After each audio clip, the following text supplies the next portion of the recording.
Hi guys, আমি সুপ্রিয়া। আজ তোমাদের সাথে শেয়ার করব চিকেন চাপ রেসিপি। প্রথমেই বলে দিই, যদি ব্লগটি ভালো লাগে তাহলে অবশ্যই লাইক, শেয়ার অ্যান্ড সাবস্ক্রাইব কিন্তু চাই। আর অবশ্যই কমেন্ট করে জানাবে তোমাদের চিকেন চাপ খেতে কেমন লাগে, আর জানিও কিসের সাথে চিকেন চাপের কম্বিনেশন তোমাদের প্রিয়। তো চলো শুরু করা যাক। প্রথমেই পেঁয়াজ, কাজু, কাঁচা লঙ্কা, পোস্ত, মগজদানা, রসুন, আদা পরিমাণ মতো নিয়ে সেগুলোকে প্রত্যেকটাকে পেস্ট করে নিতে হবে। তারপর সেটা একটা পাত্রে ঢেলে রাখবে। তারপর মুরগির মাংসটা ভালো করে ধুয়ে তাতে নুন, হলুদ এবং আগে থেকে তৈরি করা পেস্টটা দিয়ে ভালো করে মেশাতে হবে।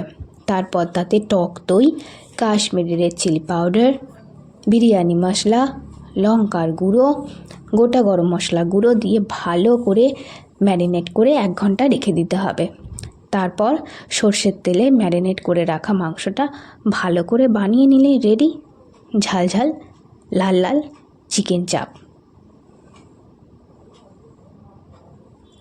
তবে যতক্ষণ তুমি ম্যারিনেট করা মাংসটা রেখে দিতে পারবে সেটা কিন্তু আরও ভালো হয়।